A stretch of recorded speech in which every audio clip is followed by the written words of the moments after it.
IMHO Talk Show.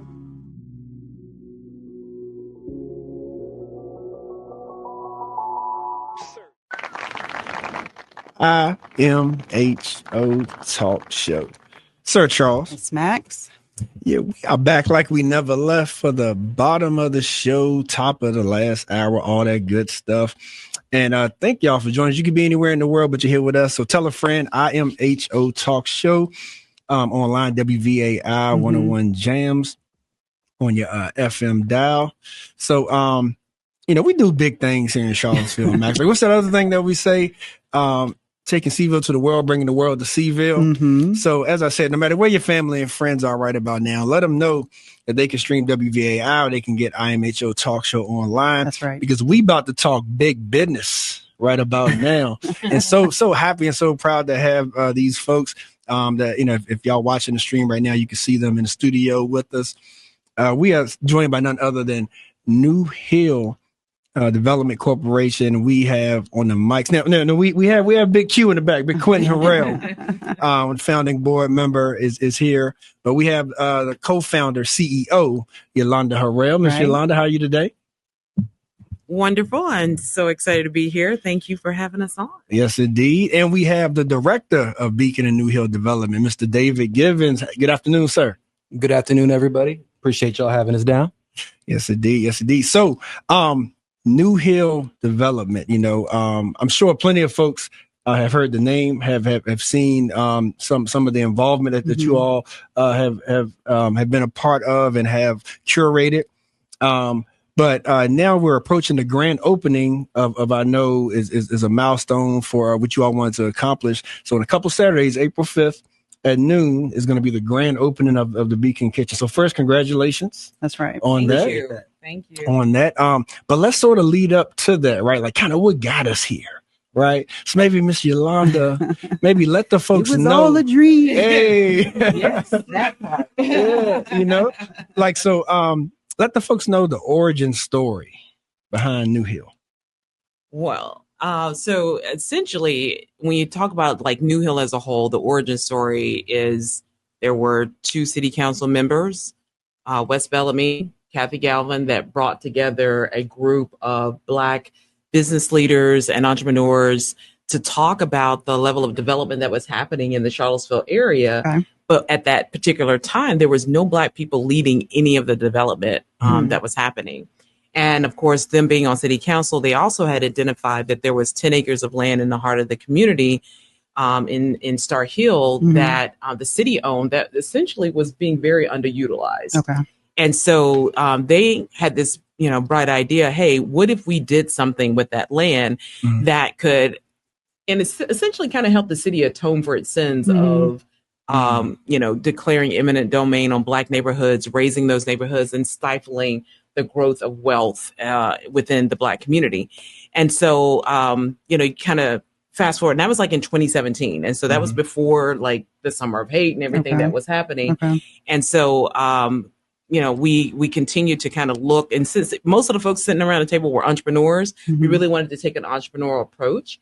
And so we said, hey, let's form a community development corporation, because that really has its roots based in entrepreneurism, and it allows you to be able to kind of act more like a business. At least that was the approach that we wanted to take. And then our very first thing out the gate was doing the Star Hill vision plan.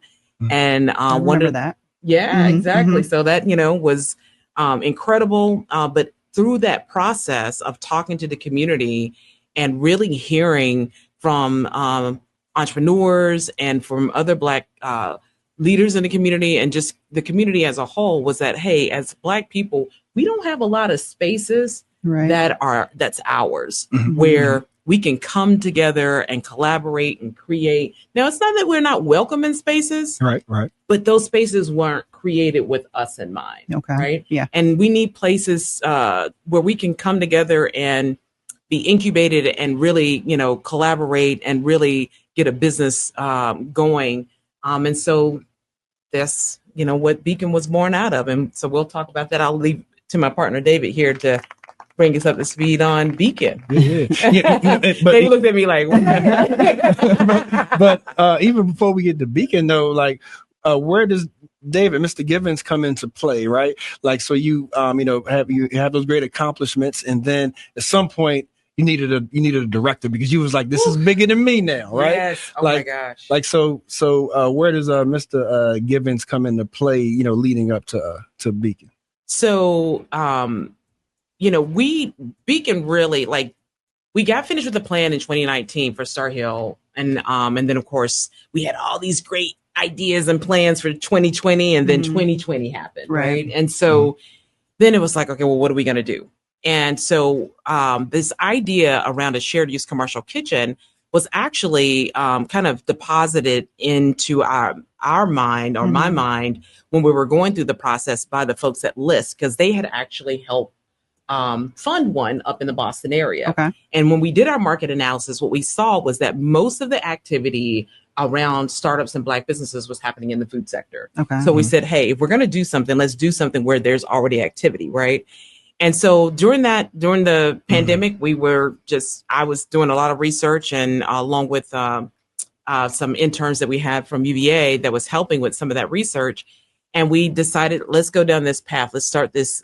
We wanted to do a much bigger thing. And we said, you know what, let's start with just the kitchen first. And then eventually we grow that out to where we have like shared office space and shared retail space and things like that to help, to incubate and help grow and expand Black businesses. And so we get the kitchen and everything going, which took a lot. It was not anything that was easy by any stretch of the imagination. It was a lot to kind of get it off the ground, because just like many entrepreneurs, we had no credit, we had no assets, we were new. And so we have to go out and we have to prove to folks that this is something that is viable and it's something that we can do and that they should invest in. And so uphill battle from the beginning. Absolutely. But part of what helps something become really viable is having some expertise on your team. Yeah. And in walks Mr. Givens. And so happened to reached a point where I'm like, okay, I need help. I need support. I need someone that really understands this better than I do in terms of just the financials of working within the food space, right? Someone that has managed large operations. Okay. Someone that has, I've managed large operations from a hotel perspective, but like everybody has their niche and expertise. And, and David had what I had seen because I came across David on Indeed. And I was looking at his resume and I was like, God, please let him be Black, And so that was one of the things. And so, but he had all of this experience. I'm like, because I really wanted someone that was like similar background that worked in a hotel space, because I knew what that rigor was like. And so if that person had done it, then I knew that they knew like what the rigor was going to be in a startup. Okay. Because a startup requires a lot of hours and a lot of passion and a lot of commitment. And so in looking at his resume with all the work that he had done over the years and the variety of experience, and then just knowing like, okay, this dude is really going to understand how the numbers work. And then also the cultural understanding and being able to relate to the community that we're seeking to serve. Like that was super important. And so I reached out and he reached back. I was like, okay, he's interested. Let's have a conversation. And so, I was like, and again, I did a little internet sleuthing, and I like went to his LinkedIn page. I was like, I thought you were gonna say his Facebook page. Oh my God, this is awesome. So anyway, I think I had just like modified my resume or something on Indeed. He did. I was like, wait a minute, he did a modification like 2 weeks ago. That means he might be looking. So David comes into the picture. So man, like tell us though, why New Hill, right? Or like why this project? Because it sounds like you're somebody that maybe had your pick of the litter, like, when it comes to different cities, different areas. Like was this an area that you were attracted to, or did Yolanda give you an offer you couldn't refuse? Well, I was already in the area. I had been working at the Thomas Jefferson Foundation, learning about all the cultural impact that Black people had on food here in Albemarle County. And things just weren't going the way I wanted them to go. So I took a pivot and I went back to Hilton, who I had worked for previously as an executive chef, and took a job across the street at the DoubleTree as a food and beverage director, and had gone back to school and was continuing, my passion for education. Even so much that, ironically, I had done a paper on housing justice, which brought me across the subject of the raising of Vinegar Hill. So I was already wanting to transition from food and beverage into social development. So my mind was already there. And so in preparing for the next stage of my life, I guess I had modified my resume, and then that flagged Yolanda's attention. And so she set up an arrangement for me to go meet with Chef Antoine. Antoine, yeah. Over at Culinary A&B. And then I sat down and had a lovely meeting with Yolanda, and we realized that we kind of are on this, thinking of the same objectives. Our vision and our mission in life was really aligning. And I saw that she had begun building up an infrastructure to make real positive change. And it just seemed like my expertise could really help maybe add some gasoline to the project. And Max, I gotta imagine that this is so empowering to be able to take your talent, right? Like your gift, but then to align it with empowering your people and empowering your community. Oh man, right? It's like it was godsend, to be honest. I'm fortunate enough to be in a position where my kids are all out of the house. Most of them are now graduated from school, so they're doing well. I mean, they even gave me they told me last holidays, is like, Dad, you can't say you live for us anymore. You got to do you. You're free from us, so that's what's up. Car paid for, kids out of the house. Basically, I'm just living for my own personal passions. And so instead of grinding for corporate America, which I somehow fell back to, I'm telling you what, it's like, you don't know how unshackling it is to be able to let go of those economic burdens and just do what your heart wants to do. That's awesome. Good stuff. Family, we are joined by Yolanda Harrell and David Givens of New Hill and the Beacon Kitchen. So, even still before, we dig deep into where we are with the Beacon Kitchen, I want to make sure folks know as well, what all is on the horizon for New Hill as well, because I know you have different priorities, as you already kind of alluded to. So if both of you, either one of you, could break down sort of the pillars of New Hill, and maybe sort of what encompasses the goals, the big picture, right, of the mission. Absolutely. So our vision is that of expanding economic opportunities that redefine wealth for a thriving Black community. And we do that in 3 ways. We focus on the personal financial empowerment of the individual and the family. We focus on economic development. That's what Beacon falls under. How do we stand up more Black businesses? How do we expand the existing Black businesses that are already up and running? And then the last is housing. For us, we would like to place an emphasis on ownership. But we understand that, before there's ownership, there also needs to be rent that is affordable, right? And so those are the things, because housing, business ownership, those are the most common pathways to wealth creation. And so that's why those things are our focus. We know those are not the only ways, but those are the 2 most common ways. And so for us, it's, we work with individuals on, improving their personal financial vision. So, where are you financially? Where are you trying to go? And what is the path to get there? And so working with a financial coach that can help guide you, that can help explain some of the things that are affecting your ability to realize your dream fully. So that's one aspect of it. And then, of course, with what we're doing with Beacon Kitchen, and David will talk about a few other things that we've got going under that umbrella. That's,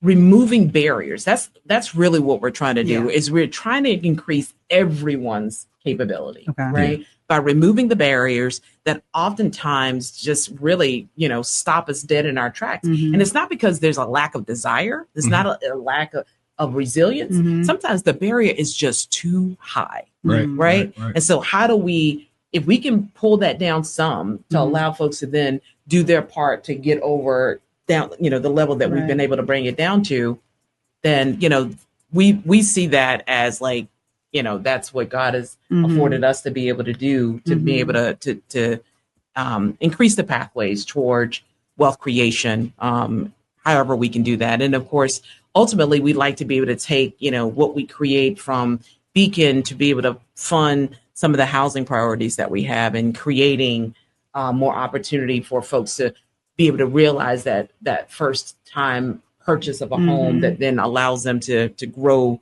and stabilize their family. So those are some of the things that that's who we are. And then, David, you can talk a little bit about like what we're trying to do with it. Yeah. So yeah, basically to kind of paraphrase Yolanda, what she just said is our three priorities: economic development, financial capability, and housing. And the economic development is really standing up all three of those pillars.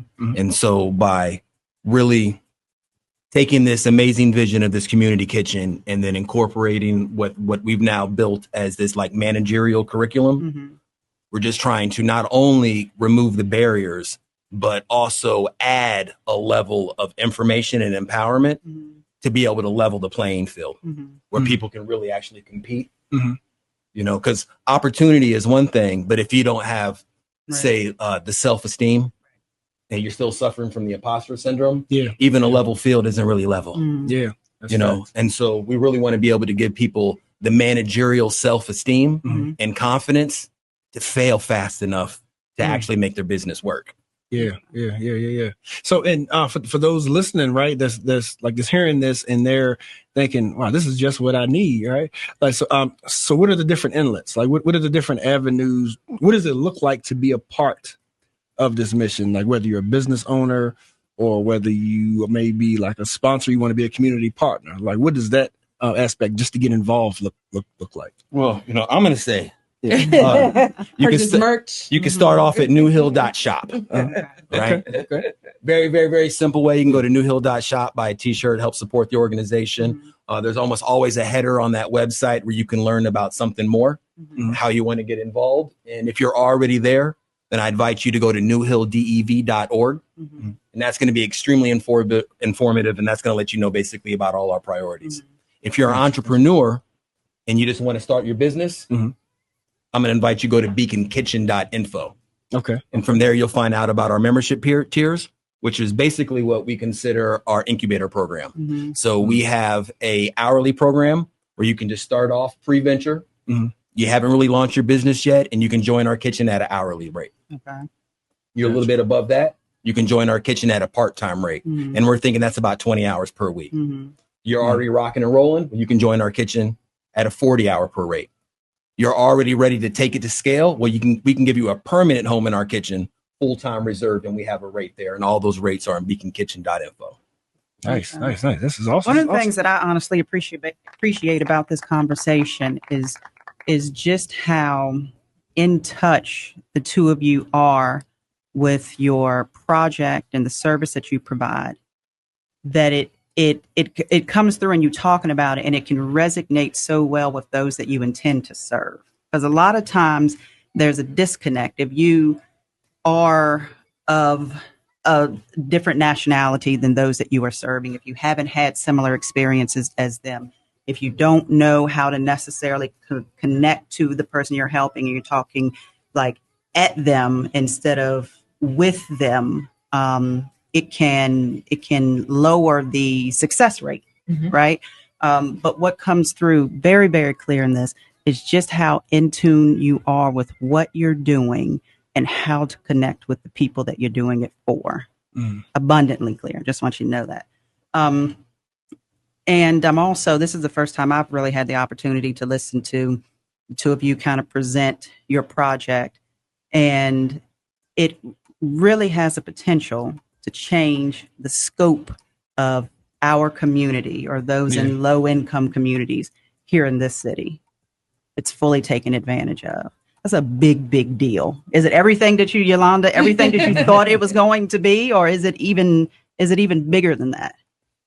I think it has the potential, and I don't know that we've done a very good job of really describing like what it is, right? So like Beacon Kitchen, Beacon stands for Black Entrepreneur Advancement and Community Opportunity Network. And so essentially, I just kind of loosely say the shared use kitchen, but like basically what it means is instead of everybody going out and figuring out how to get their own kitchen space, it's like, let's do that together. So we have an 11,000 square foot shared use kitchen Basically, it has a 74-foot hood with all types of equipment underneath. We have a total of 12 workstations where you can come in, set up, and really start to execute on your vision. So we have freezer space, cooler space, dry storage. We have a beautiful living room. We got a mini Lowe's. Yeah. And so we have a loading dock where we can ship and receive, right? So the idea is that you could really run your entire business out of this space until you're ready for that storefront. Like we don't want, ultimately, this is designed to protect people's financial future.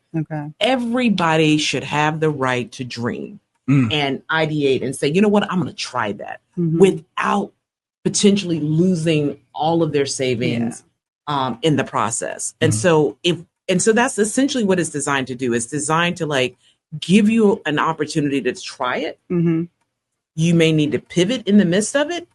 You may decide that I hate this. And guess what? You didn't like completely lock yourself into it financially. But you were able to like, you know, test drive the dream, right? And so, you know, David. Well, we like to think of it as a gym. So it's a gym membership for food entrepreneurs. But unlike other gyms that want you to sign up and never come in, we want you to get into shape and we want you to get out and get on your own. And another big thing, too, is we're not trying to peer pressure you into some type of membership that you can't afford. So another priority of New Hill is financial capability.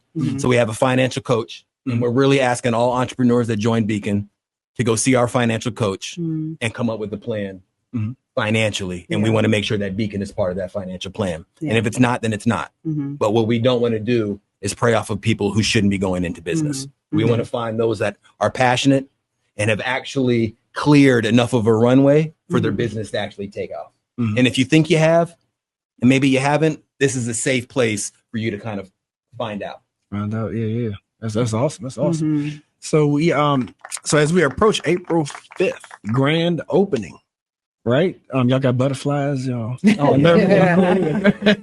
don't think, at least I know I haven't slept much, but I don't think either one of us have slept very much. Mainly because, you know, we're really excited about what this opportunity means for our community. But also, you know, keeping it real, like, costs a lot of money to build this kitchen, right? And so we also want to see it populated with people that really are taking advantage of the opportunity to really like change the financial trajectory of their lives and their families' lives. And even if, like, one of the things that I want entrepreneurs out there or budding entrepreneurs or people who are thinking about it to understand, let's say you start a business and even if it doesn't work out, what we don't always know is like who's watching. And sometimes it's just your children that's watching and they see that you tried to do something and that sparks something within them and says, you know what, I can try that too. And so, you know, like ideally, you know, we want to see people become successful. But that may not be the way that you are successful. You may not ultimately own your own business, or this particular run at a business may inspire you to do a different type of business that you then like, boom, that's it. I learned a lot from that. And what I learned there is transferable over here. It's some crossover skills. I love that. And I promise I'm not like a paid sponsor or anything like that, but I just love to hear a good success story is always wonderful. But just to hear a dream and listen to how it came to fruition and how it is a benefit to people.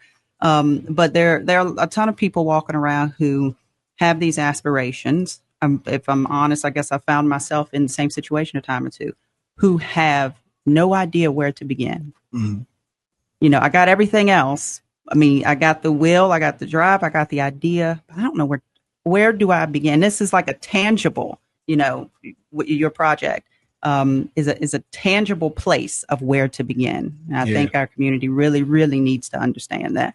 For sure. So kind of walk us through. So April 5th, 12, I believe you want folks to register to attend, right? You can go on Eventbrite. Okay. So it's on Eventbrite. So kind of walk us through that day. What are we registering for? What can we expect? All right. So from 12 to 1, we're going to have our ribbon cutting grand opening ceremony. A couple local politicians coming out. And then from 1 to 4, we're going to have a nice block party. Okay. Local DJ Runway is going to be out there. Okay. Right. We're going to have about 5 or 6 entrepreneurs out there serving their food. We're giving the first 100 people $10 in food tickets. We're also going to have a bar out there. We're going to be selling some drink tickets and food tickets as well. So it's going to be great food, live entertainment. Oh, I forgot. My man Nathaniel Starr will be performing as well. All right. Right. So food, drinks, music, good time. Yeah. Good stuff.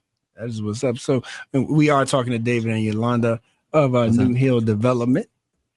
And you want to add on to any of that? I was just saying, and we'll also give you an opportunity to tour the kitchen. So that way you can see, for those that are just curious and those that want to come in and say, okay, look, this is what my future work space is going to be looking like. We certainly want to have you to come out and take a look. Sounds good. Yeah. Awesome. So, and I heard you mention, like different ways, like folks get involved and whatnot. Like, so what's some of the, go ahead and take the opportunity to shout out, like some of the community partners and whatnot, like folks, that have been a part of this journey, like to help this come to fruition. Because I'm sure the listeners would love to know, like, who else in our community, right? Especially in sort of the political climate we're in right now. Like, folks want to know who the allies are. So, Yeah. So what was really interesting is, Stephen Davis with CIC. Shout out to CIC. Okay. They were the first ones in. And what I appreciated about Stephen, he said, listen, nobody wants to be the first one in. Everybody wants to wait till, other folks have put their money at risk. And so we'll go first. Okay. And so CIC gave us a $500,000 loan to do this project. And just so you know, this project is about $3.4 million. So it's not it's not an inexpensive project. Maybe to others. For us, it's pretty expensive, right? Depends on how your money stacks.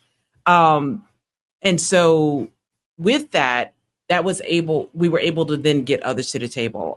So the city of Charlottesville, the Department of Economic Development, they gave us grants. The Charlottesville. Shout out to Chris Engel. Yes. CACF. Okay. Shout out to Ebony Bug. Yes, absolutely.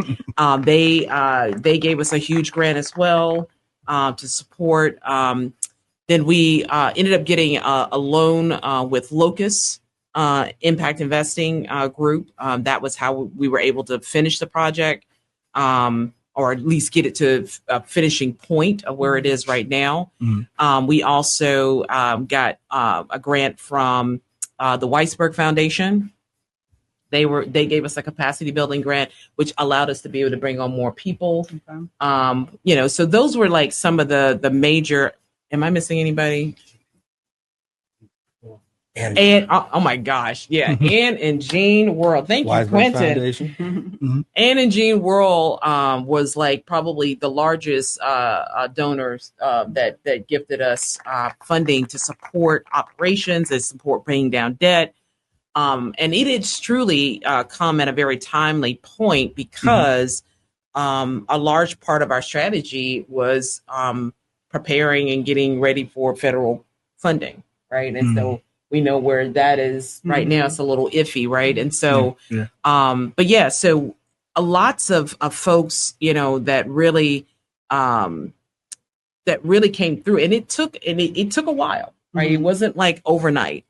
And I stress that because I think that like that's the entrepreneurial journey. Yeah, it doesn't happen overnight, right? Folks don't just jump on board because you say it's a great idea. Like you really have to show and prove. And I also shout out to the folks with PB&J Kitchen.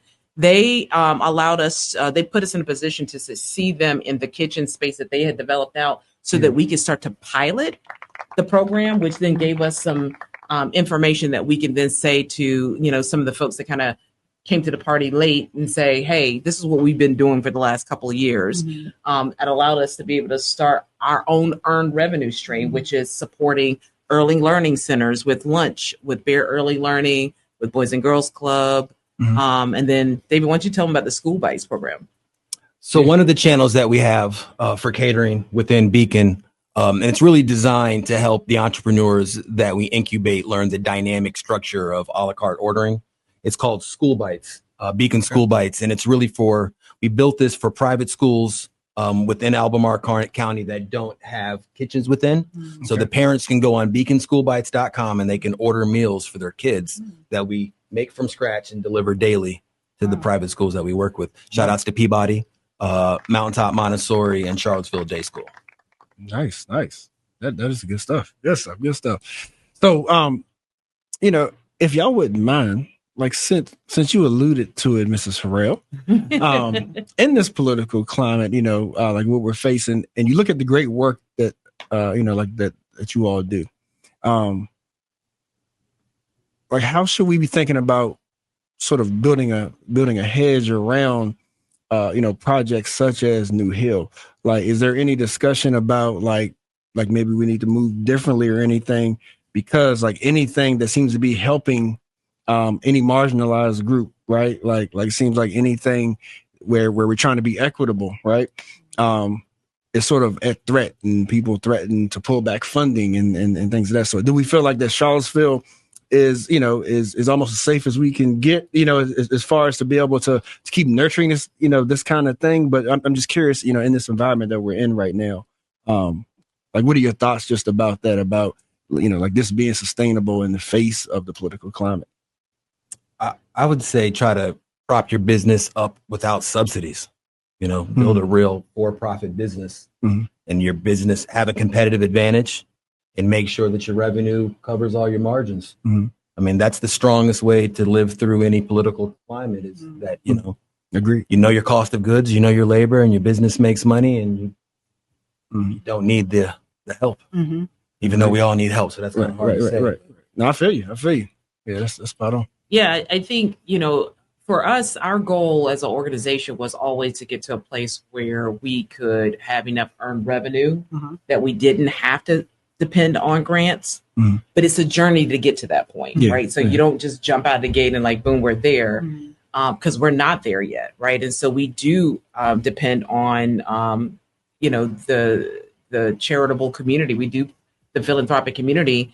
And so our goal is, we're working towards that, and in time we will get there. So yeah, in this moment, it is definitely critical, because what it is going to do is it's going to create way more competition at the local level for grants, for philanthropic support.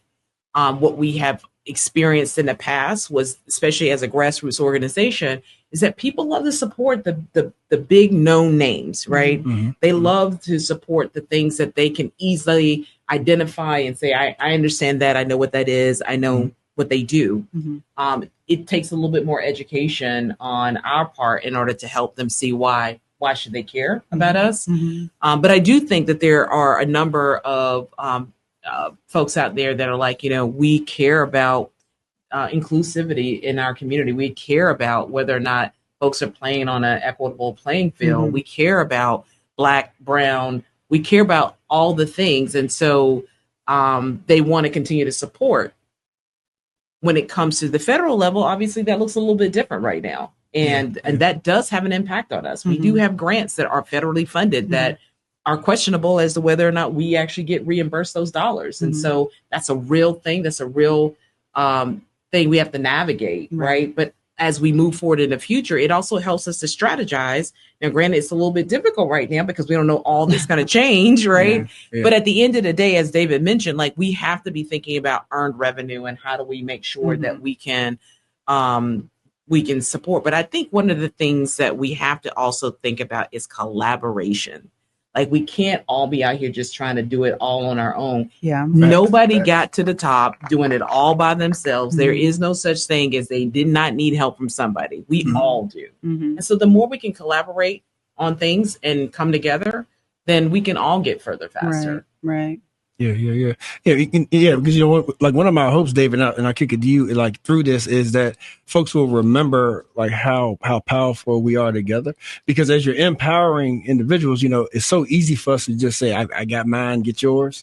But I'm definitely I'm hoping that we, as a community, can remember that like the sticking together through this, like keeping that bond, like keeping that unison as I grow my business, right? Yeah. It's still, like still remember that this is sort of the foundation. So even when they're able to leave the kitchen, remember that this is the foundation, and we don't kick the ladder, right? I feel like, you're talking about like the scarcity mindset. Like there's not enough to go around, but a rising tide lifts all boats. So necessarily me doing better doesn't mean that there's less for you. It just means that maybe now more money comes into the area. Mm-hmm.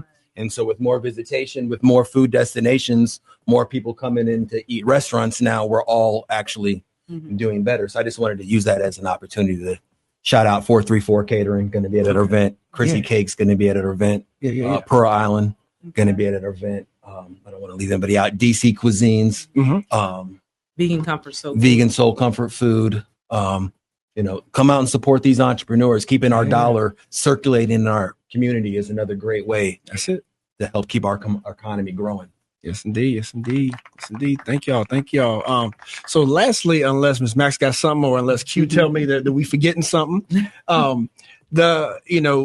like part of this empowerment has been a consistent thread, really since the inception of our show, but particularly now, again, because of the social climate that we're in, and recognizing that it's more important than ever, potentially for us to learn how to be self-sufficient, like I'm hearing David say in so many ways, and how to empower each other is so important, right? So, but within that, it's March, it's Women's History Month, so been taking every opportunity to say Happy Women's History Month. Thank you. Right, to Yolanda, and I'm gonna put Yolanda on the spot, on a pedestal right now, right? Because we have accomplished, right, and what you started is women's history. Like, and I don't think that that should be overlooked. It's like this is a milestone. It's something that people will look back, in history of Charlottesville and be like, like Yolanda Harrell did that, and that's what it became and whatnot. So, wanted to give you your flowers on that, for sure.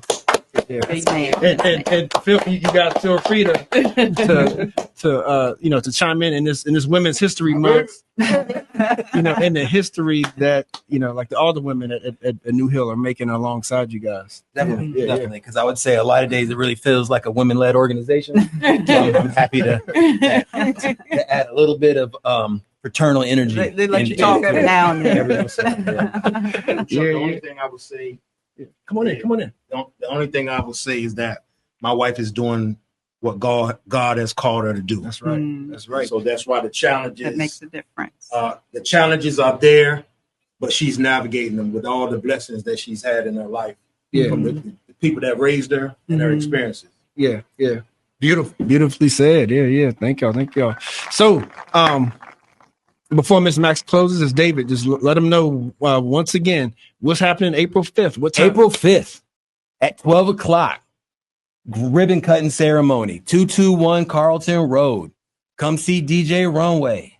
Come see Pearl Island, 434 Catering, Vegan Soul Comfort Food, DC Cuisines, Chrissy Cakes. Come get a tour of Beacon Kitchen.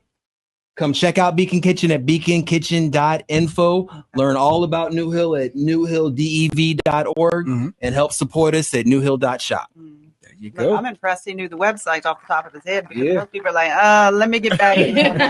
I'll post it on your Facebook page. Yeah. We put those links in the feed here as well, family. So y'all definitely check those out. But Miss Max, what else you got? I have nothing to add to that conversation. I want to thank David and Yolanda for joining us, sharing their Sunday with us here on In My Humble Opinion Talk Show. Of course, thank you to our listening audience. Can never end the show without letting you know how much you appreciate it. And I do hope that you learned something today. You heard something that you can carry with you, makes you a little more empowered and enlightened, if you will. And just know that we appreciate you. Okay. Until next time, just make sure you take care of yourself, take care of each other. We'll see you soon.